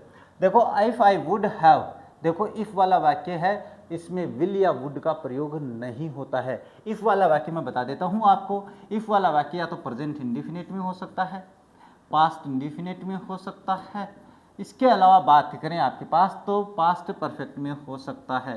पास्ट परफेक्ट में हम कंडीशन में यही वाक्य काम में लेते हैं, यही टेंस काम में लेते हैं, तो ये तो गलत हो गया क्योंकि वुड आ गया। I knew, if I knew you were in trouble, है ना, I would have helped you. अपनी कंडीशन देखो, ये इफ वाला वाक्य पास्ट इंडिफिनिट में तो बना है। अब इफ वाला पास्ट इंडिफिनिट में बना है ना, ध्यान से समझ लेना ये बात, अभी फिर कभी गलती नहीं करोगे। इफ वाला वाक्य अगर पास्ट इंडिफिनिट में बना है तो दूसरे वाक्य में केवल वुड प्लस वर्ब की फर्स्ट फॉर्म आनी चाहिए भाई। तो इसमें तो वुड हैव दे रखा है, वुड हैव हेल्प दे रखा, तो ये तो नहीं होगा, ये भी गलत हो गया grammatically. If I had known you, तो इफ वाला वाक्य पास्ट परफेक्ट में दिया हुआ है, were you were in trouble I would have helped, तो पास्ट परफेक्ट में होता है, तो इसके दूसरे वाक्य में would plus have plus verb की थर्ड फॉर्म का प्रयोग करते हैं, तो आपका वाक्य ये ग्रामेटिकली सही होता है। अब इतनी आसानी से पहचान और कहाँ मिलने वाली है भाई आप लोगों को। नेक्स्ट बात करते हैं change into the following sentence, change the following sentence into active voice. Active voice का मतलब क्या होता है कि ये पैसिव वॉइस में दिया हुआ है भाई, और पैसिव वॉइस से आपको एक्टिव वॉइस यानी टेंस में बदलना है।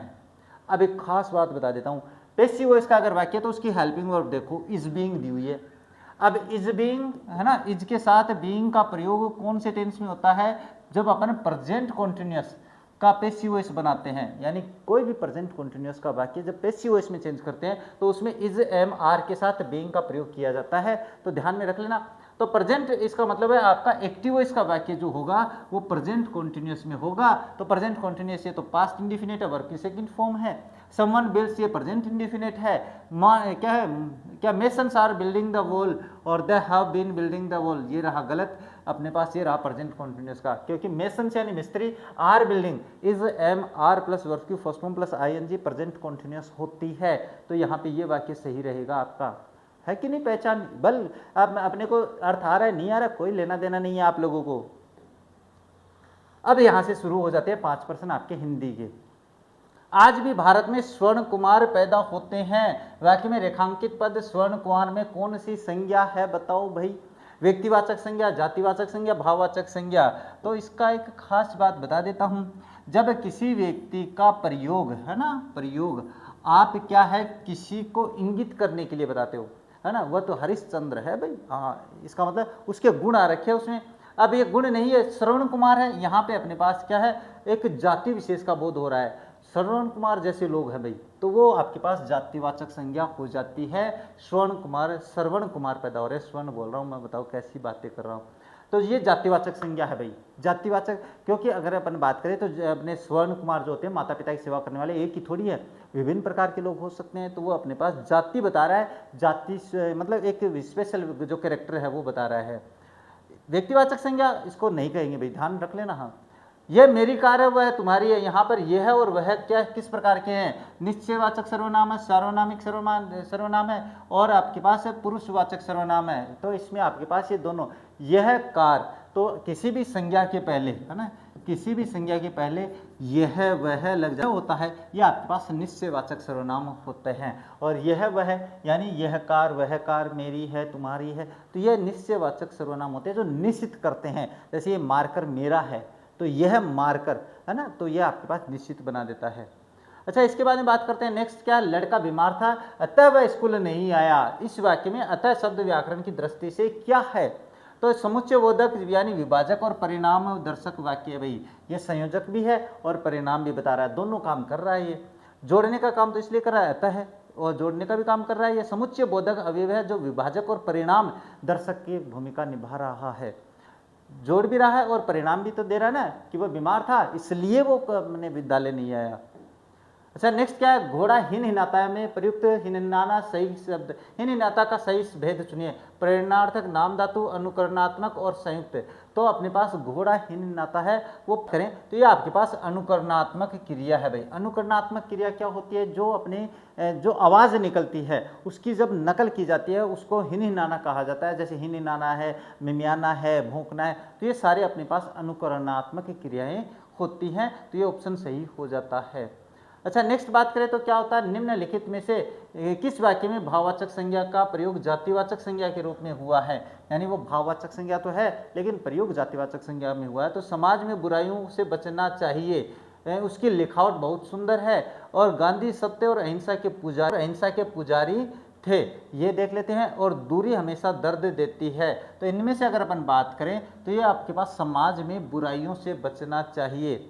अब देखो बुराई जो है ना, मैं बता देता हूँ, बुराई क्या है, भाववाचक संज्ञा है भाई, है ना, है कि नहीं ये बुराई। लेकिन बुराई का बहुवचन संज्ञा नहीं बना सकते हैं अपन, क्यों, क्योंकि बुराई तो अपने पास भाववाचक संज्ञा। लेकिन इसका जब अपन बुराइयों यानी गुण बता रहा है तब अपन वहाँ पे क्या होते हैं, इसका बहुवचन बना के बुराइयों से बचना चाहिए। तो यहाँ पे आपका जो 100 प्रश्नों वाला फर्स्ट पेपर है वो अब कंप्लीट हो जाता है। और इसमें मैंने आप लोगों के जो 100 प्रश्न है ना, इसमें आपके जो सिलेबस है, सिलेबस के प्रत्येक टॉपिक का जो मैंने बताया है अपने शॉर्ट वीडियो में बता रखा है, जो इससे पहले वाला वीडियो है, उसमें से 3 टॉपिक को छोड़कर बाकी सभी टॉपिक से पहला टॉपिक मैंने चुन लिया है। पहला टॉपिक हर टॉपिक से लिया है और सभी के क्वेश्चंस मैंने बिल्कुल क्रम से बनाए हैं। तो अगर आप लोगों ने ये वीडियो कंप्लीट देखा है, पेपर कंप्लीट देखा है, तो मान के चलना आपकी मजबूती है ना, वो यहीं से, आपकी जो नींव है ना वो यहीं से शुरू हो जाती है। तो बस आज के इस वीडियो को यहीं पे कंप्लीट करेंगे, मिलेंगे आप लोगों से अपने नेक्स्ट वीडियो में। लेकिन अगर आप इस चैनल पे नए हो, चैनल पे पहली बार आए हो, तो चैनल को सब्सक्राइब कर बेल आइकन को ऑन कर लेना ताकि मेरे वीडियोज़ की नोटिफिकेशन सबसे पहले आप लोगों के पास पहुंच जाए। तो बस इन्हीं शब्दों के साथ आज की इस वीडियो को कंप्लीट करेंगे, मिलेंगे आप लोगों से अपने नेक्स्ट मॉडल पेपर में। तब तक देखते रहे हमारे चैनल। जय हिंद, जय भारत।